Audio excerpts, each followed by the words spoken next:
Welcome to Lesson 10 of our course on Philippine indigenous communities. Our lesson for today is about principles, philosophies, and application of traditional knowledge.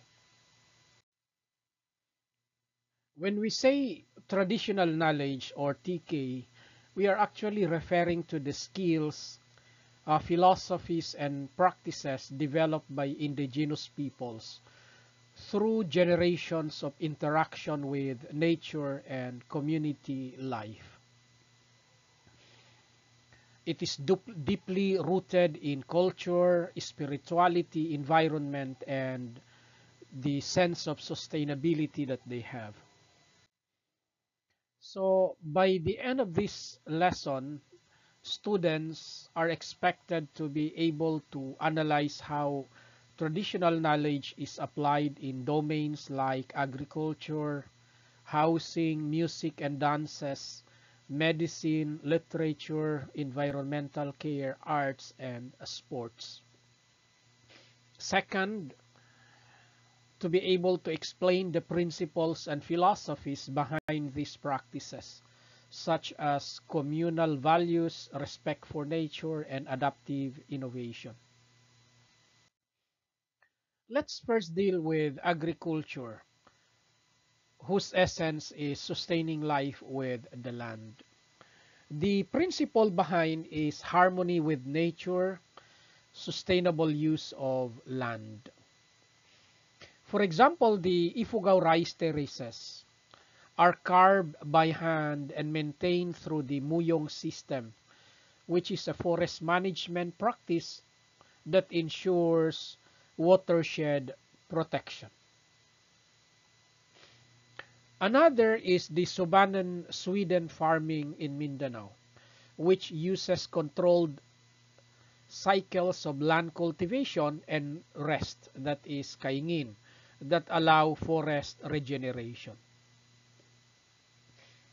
So the philosophy behind these practices is nothing but interconnectedness of humans, land, and ancestors. Now, how about their shelter, which is nothing but characterized by adaptive and sustainable agriculture? The principle behind their shelter is functionality, use of local materials, and climate adaptation.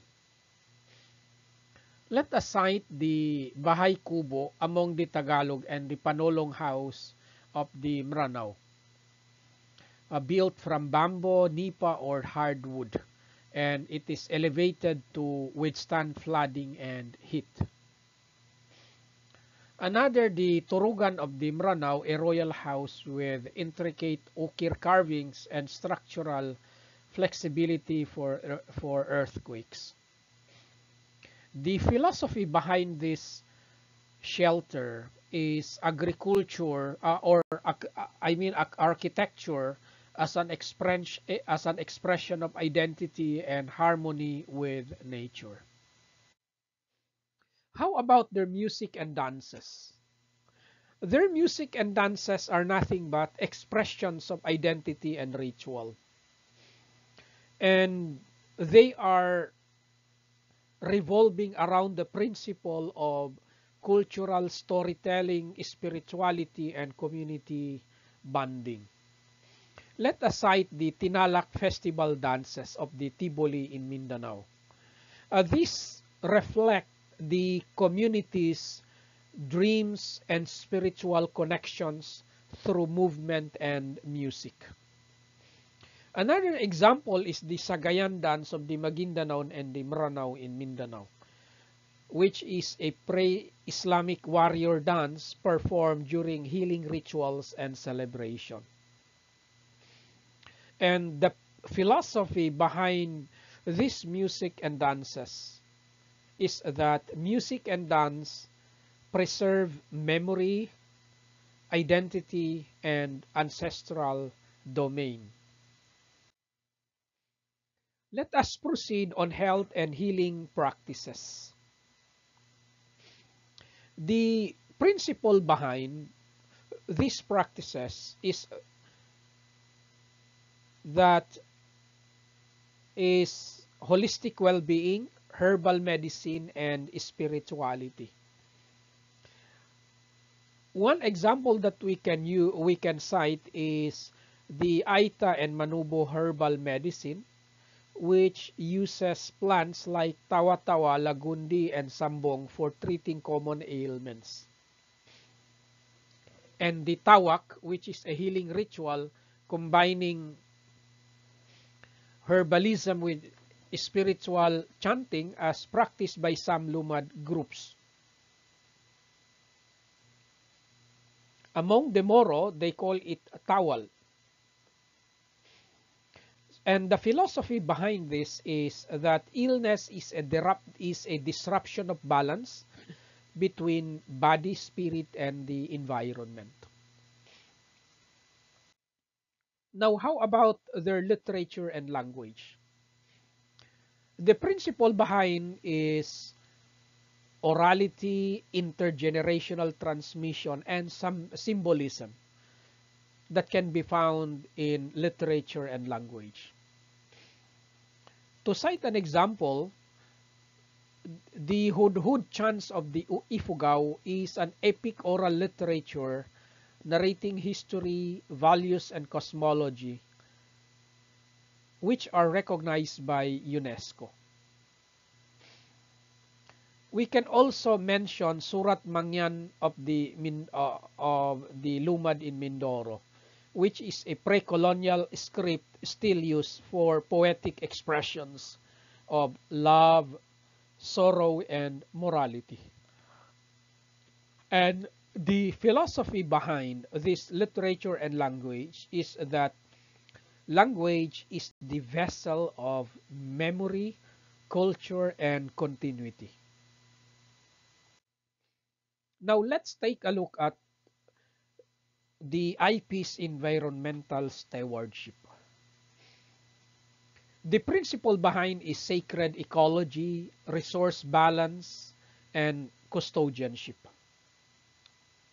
Take, for example, the cosmology of the Tiduray, which treats forests and rivers as sacred, with spirits they call Fu residing in them. And this cosmology provides rules on hunting and logging, which maintain balance. Another is the Bilaan Tabi weaving,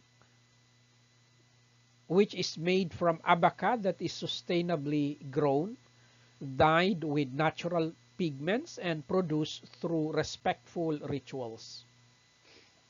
And the philosophy behind this environmental stewardship is that the earth is a shared sacred space in which humans are caretakers and not owners. This is very powerful. Now, how about their arts and crafts? Talking about arts and crafts of the IPs, the principle behind is functionality, symbolism, and ancestral reverence that they have. Let me cite again the Tinalak weaving of the Tiboli, whose designs are received in dreams. That is interesting. And each pattern carries symbolic meaning. Another case is that of the Ukir wood carving of the Maranao, which is an intricate geometric and floral motifs rooted in oral traditions and spiritual beliefs. And the philosophy behind is that art is sacred and every pattern has meaning and purpose, equally powerful. Now, let's take a look at their sports and games. The principle behind is skill building, cultural bonding, and peaceful competition. Let us cite the example of Sipa, which is a traditional game involving a rattan ball. It teaches coordination and stamina among the players. Another is the Agawang Base, a team game that builds agility and strategy. And of course, we cannot proceed without mentioning indigenous archery and spear throwing, which are practical hunting skills turned into sporting traditions. And the philosophy behind these sports and games is that play strengthens both body and community ties. So in conclusion, let us reiterate that traditional knowledge is not static. It is adaptive, spiritual, and deeply ecological because it integrates values like community, sustainability, and respect for nature. From farming to weaving, from healing to storytelling, these practices embody indigenous philosophies of harmony, identity, and survival. And recognizing and preserving these knowledge systems not only protects heritage but also offers alternative pathways to sustainable development. So in closing, let us emphasize that to learn traditional knowledge is to listen to the land, the elders, and the rhythm of life itself. For further exploration of this topic, we have provided some related references for you to consider. And next meeting, we will proceed to lesson 11 of our course, which is about effectiveness, sustainability, and cultural significance of traditional knowledge. Thank you and see you then.